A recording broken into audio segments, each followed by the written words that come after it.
Welcome to Vegan Meal Hacking for parents with kids. Yeah. Old kids or young kids? Young kids and old kids. Hi everybody, this is Kristen here from Know Thy Food. I am the Chief Vegucator and I'm coming to you today from my back alley, filming beside a fence with these headphones on instead of in my kitchen where I would normally be. And the reason is that I'm a mama and I could not find a quiet, peaceful place. So because I'm talking to parents today, specifically with young kids, you will get it.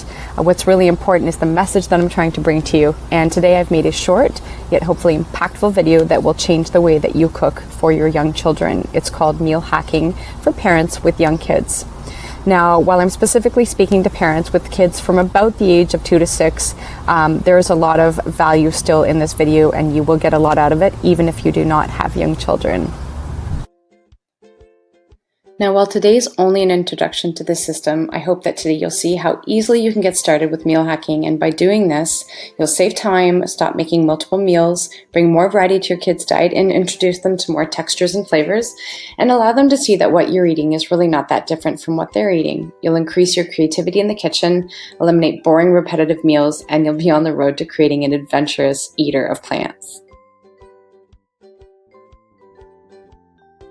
Essentially what it is taking one food, one meal, one dish, one recipe, and transforming it into something completely different without really using a different set of ingredients. So it's changing the presentation, maybe the texture, maybe the concept, without creating two different meals, which is what we really want to get away from, especially if we have young children.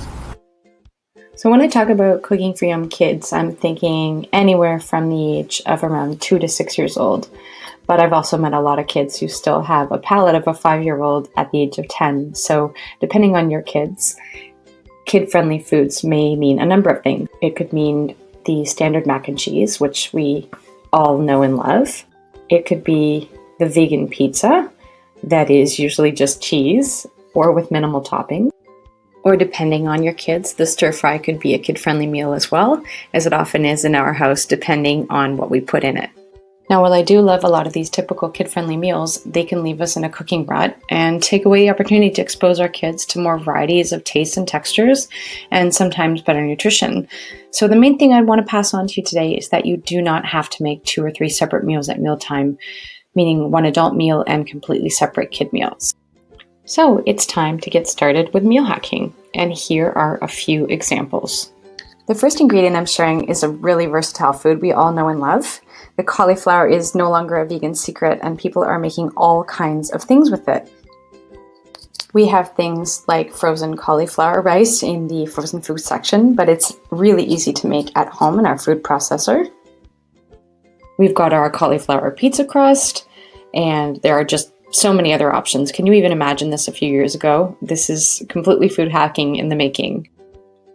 So what I did here was something that we like to do often is just bake our vegetables, and we made a chimichurri sauce. And this is an Argentinian-inspired pesto, which I basically just made because I had leftover herbs, some cilantro and some parsley. But my little guy is not into eating something like this yet, so of course we're going to make a different sauce for him. So instead of serving his cauliflower with the chimichurri sauce, I made, of course, his favorite peanut sauce. But if your kids can't eat nuts, of course, you can do it with sunflower, seed butter, pumpkin butter, sesame butter. The great thing about these sauces afterwards is we stretch them out and use them in other dishes. And that is yet another meal hack.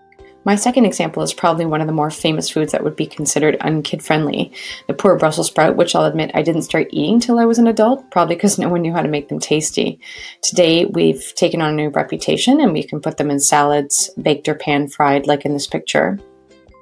As an activity, I had my 5-year-old prepare his own Brussels sprouts, which was great for coordination and fine motor skills. And although he wasn't initially very thrilled about it, we watched some videos about how they grow and then turn them into a version which he would actually eat. Though I do give him credit for trying our pan-fried ones. Here we ended up with some really delicious Brussels sprout chips, which are just another version of many veggie chips you can make. And so the same principle can be applied if your kid doesn't like other kind of veggies, or they think they don't like other kind of veggies. If they like the crunchy texture, which most kids I know do like it, you can do beets and sweet potatoes and zucchini and all kinds of things in the oven. My next example uses the chickpea as a starting point because I love to use this in so many meals and it can be repurposed in so many ways, and I use it to demonstrate the creativity of vegan cooking in a lot of my classes. I often start by making a batch of crunchy chickpeas and use different spices every time because my son loves these and so do we. Then of course we'll move on to hummus, which can be used in so many ways. And in this meal hacking example, I used chickpeas and the hummus that I'd made to have a taco night, which we like to do all the time and just have tortillas in the freezer.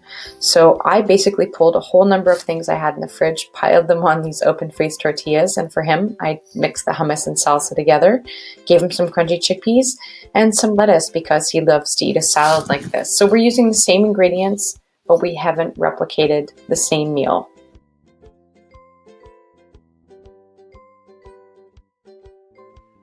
Every Friday night is pizza night, and he has tried endless combinations simply because of the variety of options that we provide. And while he won't join us for a salad, what he will do is eat the kale leaves just on their own, sometimes with a little squeeze of lemon. So thanks so much for joining me on this short meal hacking journey. I hope you've had some good takeaways to inspire you to get more creative and to save you more time when you're cooking for your young kids. If you'd like some more information, please check the website on the next slide. Reach out to me on Instagram or on Facebook and sign up for the link that I will be sending to the Veg Fest people as well, so you can get a download to go with this presentation.